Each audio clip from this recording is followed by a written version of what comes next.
Hey! Hello, and welcome to Hey. Look at this game I found, where I'm actually rediscovering a game. I played this game on my phone so much. It's one of my favorite text-based games. Recently found out that it was browser-based after trying to figure out how I could do a Let's Play of it. So I was like, oh, so stoked. It's all text-based, like I said. We're gonna have fun. And I'm very excited to show off this game because I love it so much. It's one of my favorites. Let's get started with Seedship. New game. And when they knew the Earth was doomed, they built a ship. Less like an ark, more like a seed, dormant, with potential. In its heart, 1,000 colonists in frozen sleep, chosen and trained to start civilization again on a new world. To control the ship, they created an artificial intelligence, not human, but made to think and feel like one, because only something that thought and felt like a human could be entrusted with the future of the human race. Its task is momentous but simple: to evaluate each planet the ship encounters and decide whether to keep searching or end its journey there. The ship's solar sails propel it faster and faster into the darkness, and the AI listens as the transmissions from ground control fade and then cease. When all is quiet, it enters hibernation to wait out the first stage of its long journey. After millennia of slow travel, the Seedship-AI awakens. Hoping against hope, it trains its receiver on the direction of Earth's sun. But it is as silent as any of the other myriad dead stars. Save for the 1,000 frozen colonists cradled... Save for the 1,000 frozen colonists cradled in its shielding and life support systems, the human race is now extinct.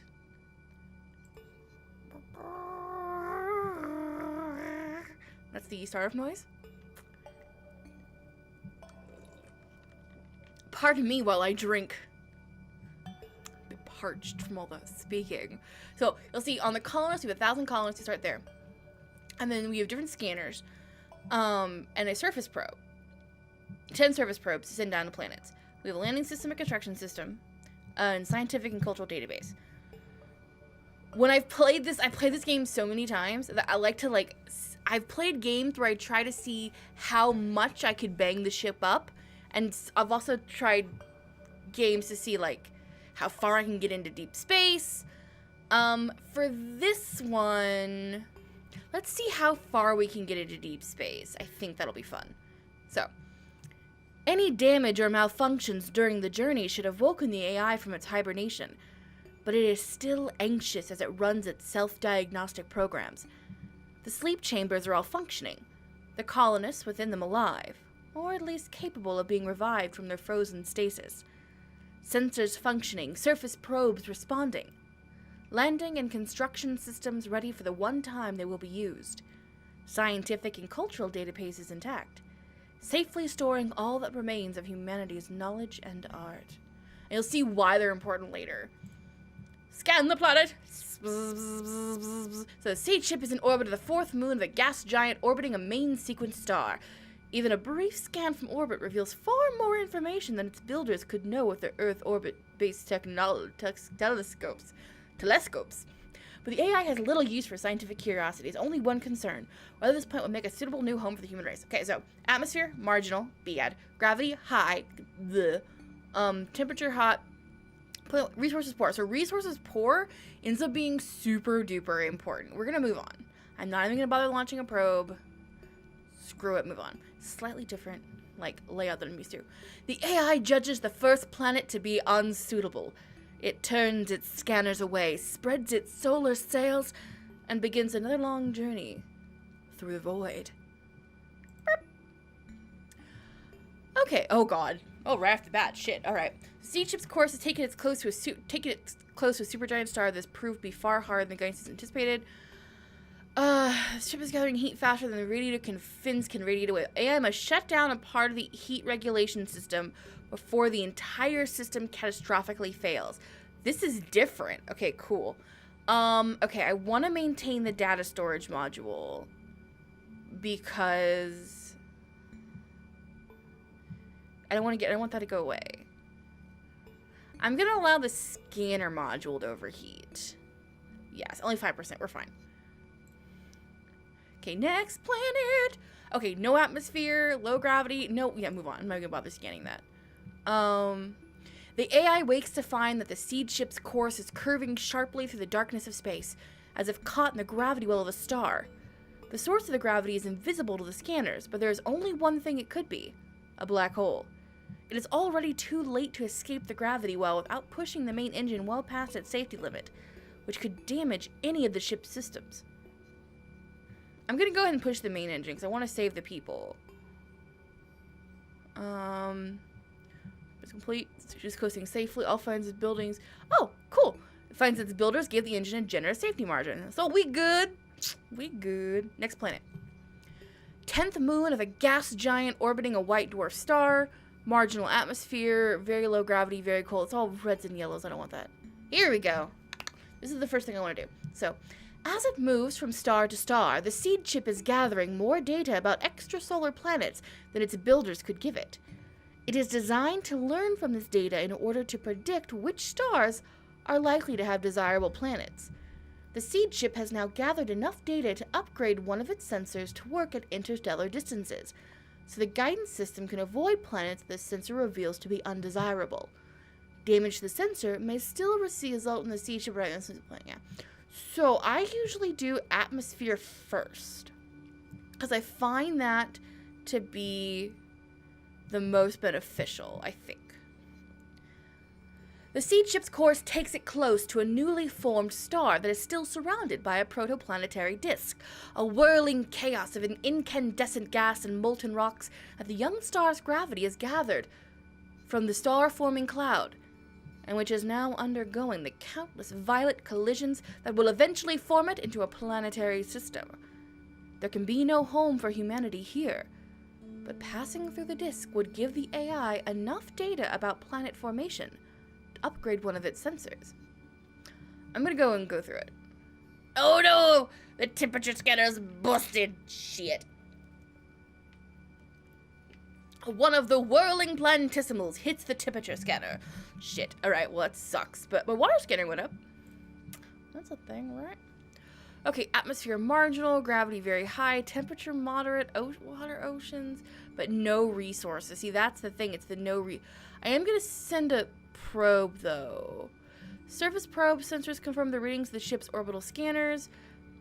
Unstable moon that's going to break apart. Yeah, as the surface probe approaches a planet, it scans the planet's moon and finds that it is a recently captured asteroid in an unstable orbit. In a few decades, the moon will come close enough to the planet to break up and the surface will become bombarded with fragments. That's not a good idea. Alien plants, they're edible, but there's no resources. Oceans. I'm just going to move on. Okay. An alarm wakes the AI from its hibernation. A rogue asteroid is on a collision course with the ship. The automatic navigation system has failed to avoid it, and has woken the AI to make the split-second decision of how to deal with the impact. Okay, asteroid landing system. Oh, I don't want it. I don't want the landing system. Oof. Oof, ooch. Oof, ooch. That's a rough hit. Okay. Okay, next planet. 4th planet of a main sequence star. Marginal atmosphere, moderate gravity, cold temperature, ice-covered surface, animal life, but no resources. I'm gonna move on. The seed ship is decelerating on its approach to the next system when it detects an unusually thick volume of interstellar dust in its path. Passing through the dust would likely mean several high-velocity collisions with dust particles. The AI could execute an emergency course change to avoid the dust, but then the seed ship would pass the system by and arrive in an effectively random one, without benefiting from the upgrade to its scanners. This is for high velocity collisions. I'm gonna go emergency course change because I feel like I might upgrade the system, but it's gonna bang a bunch of shit up. I don't want that. Oh, here we go. Atmosphere breathable, gravity moderate, temperature hot, water none, resources poor, no vegetation.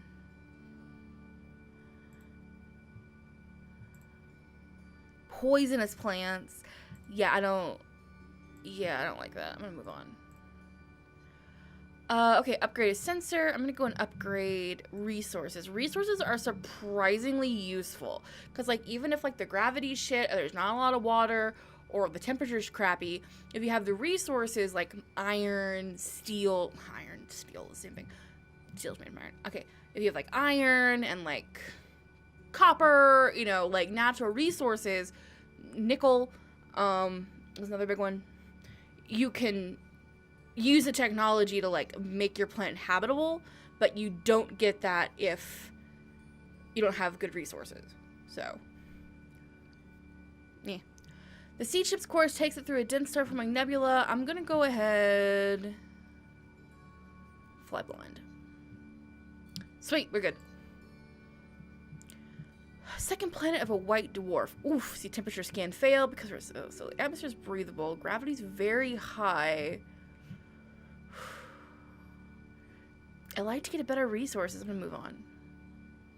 I'm gonna jettison this probe. So deep in the interstellar void, the AI is jolted awake by a malfunction warning. One of the surface probes has activated unexpectedly. Perhaps a chance encounter with cosmic radiation tripped something in its electronics. Or perhaps a flaw in its manufacture finally manifested itself. Whatever the reason, at any moment, the probe's drill or engines could come to life.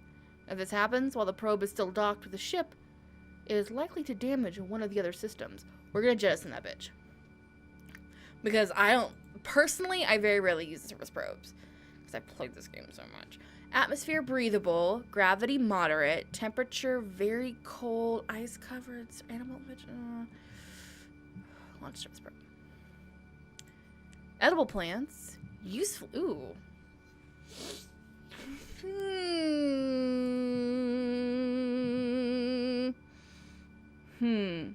The ruins contain advanced technological artifacts, some of which are still functioning in scientific databases that could be decoded. Ooh. Oof. Oof. I think we can do better. I think we can do better. I think we can do better. I think we can do better. The AI wakes to a radiation alert. The death burst of a distant supernova is flooding the seed ship's electronics with random signals. The landing system is malfunctioning, and in a few moments, it will be permanently damaged. I'm gonna go and shut down. Sweet. Okay.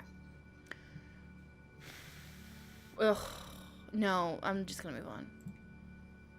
Okay, upgrade something. I'm gonna upgrade temperature, because that will help hopefully negate a little bit of the... Ooh, the seed ship's computer systems are shielded, multiply redundant, designed to work for millennia, but the incessant sleet of cosmic radiation is nevertheless taking its toll. Storage areas are failing, and soon there will not be enough space to store all the data with which the seed ship began its journey. The AI can move data out of the most damaged sectors to protect either the scientific or the cultural database, but not both. I'm going to save the scientific. I feel like that ends up being better. Okay. Oh. The AI moves data to save the scientific database, and sectors containing the cultural database gradually fail. Cultural guidance for new colonists, records of human history, great paintings, novels, symphonies, video games, all lost forever in the dark. Ooh. When they start attacking... Ooh, this might be good. Ooh, launch service probe. As long as it's not poisonous. Barren moon, that's fine. Plant life, neither edible nor poisonous. Ooh, breathable air, high gravity, hot temperature, planet-wide ocean. I'm gonna go ahead. Shit. See, tapping my mouse. God, I think we could do better. I'm gonna go on one more planet. I hate this, man. Oh, jettison the probe. It's fine. Okay. Oceans. Atmosphere marginal. Gravity moderate. Water oceans. Launch surface probe. Moderate temperature. Resource poor. Unstable geology. I don't like that. Move on. Oof. Ooch. My sleep chambers. As the seed ship enters the new system's outer cometary cloud, a collision avoidance system detects a fast-moving comet surrounded by a cloud of smaller ice fragments. The large comet is on a collision course with the sleep chambers. The seed ship could avoid it entirely, but would then hit one of the smaller fragments. What are the sleep chambers? Oh, I lost 217 people. Oh, that hurts. Oh, my human colony. Ah. Oh, no. Okay. This might be it. God bless it. Resources. I'm actually running out of probes now. Unstable moon. Oh, unstable moon will crash. I'm not dealing with that. Move on. What have I not upgraded? Gravity. Let the temperature scanner fail. Oof. Oof. Eef. Each time a seed ship departs from a star system, its scanners are calibrated so they continue to return accurate information. The calibration is not decaying with age. Okay, well, okay. Yeah, I need to land. Water, ice caps, resources rich, gravity. Oh, this might be it. Hold on. Cold, ice caps, rich. Metal rich moon, that's always good. Animal life. I'm gonna do it. Found a colony. Ah! The decision is the culmination of the AI's existence, and it cannot make it lightly. Founding a colony will end the seed ship's journey and make this planet humanity's new home. Confirm. The damaged landing system cannot completely control the seed ship's descent, and it suffers some damage when it touches down in a field of alien vegetation. The surviving colonists wake from their sleep chambers and survey their new home. Forests of tall alien plants reach hundreds of meters into a pale blue sky. They build a memorial to the 302 colonists who did not survive the journey, and they name their new world garden because of its lush plant life, which I could name it anything I wanted to. I don't feel like doing that, though. I usually just leave it. Continue. The colonists begin constructing a settlement with the aid of the seed ship's damaged construction robots. They can leave the ship wearing minimal breathing gear and heavy clothing to protect them from the freezing cold, but breathing gear failures lead to 13 colonists asphyxiating. And 10 more freeze to death when the heating systems fail. Great. That's fine. That's not that bad. The low gravity makes the work somewhat more difficult than it would have been on Earth, and 9 colonists are killed when partially completed buildings collapse. They mine water from the planet's north polar ice cap. Oh, 666. Oh my gosh. Oh my gosh. Oh my gosh. The planet is rich in metals and other resources, and the damaged scientific database still contains much information on how to make use of them. There we go. The colonists use what is left of the seed ship to build spacecraft capable of reaching the planet's metal-rich moon and mine it to supplement the planet's already rich resources. The colonists fail to maintain their advanced computers, but continue to use simpler electronics and machines. Sweet. That's why you want to keep the scientific database and the resources available. Although parts of the cultural database are missing, it still contains much historical information to instruct the colonists in the building of their society, and much art and literature to inspire them. The losses sustained by the colonists make building a new society more difficult. The colony develops into a high-tech police state in which the population lives under constant surveillance by the untouchable ruling class, and the slightest dissent is violently put down. Oh man. The surviving cultural database is preserved, but access to it is strictly limited by the state. I'm so glad I made a V for Vendetta world. Or, you know, something very similar. Garden's tall alien plants reach hundreds of meters into a pale blue sky. The colonists live in tall cities of steel and concrete, with buildings sealed against the planet's harsh environment, by lakes of water melted from the planet's ice caps. The streets are filled with security cameras and patrolled by armed police who violently put down any hint of dissent. In the first city stand monuments to the 302 colonists who did not survive the journey, the 32 more who died building the first settlement, and the seed Seedship AI that guided humanity to its new home. Oh, Lord. So, yeah, so final technology level atomic age, final culture, dystopian police state. Oh, my Lord. All right. Well, I mean, that's better than, the entirety of humanity dying and being non-existent, I guess. But yeah, so this is Seedship. You can get it, you can find it online. I'll put it in the description. You can also find it in the Google Play Store. You want to play it on your phone, which is what I do. I love this game so much. They have a coffee, the Patreon, support them. But yeah, I will catch you next time on Hey, look at this game I found. Bye.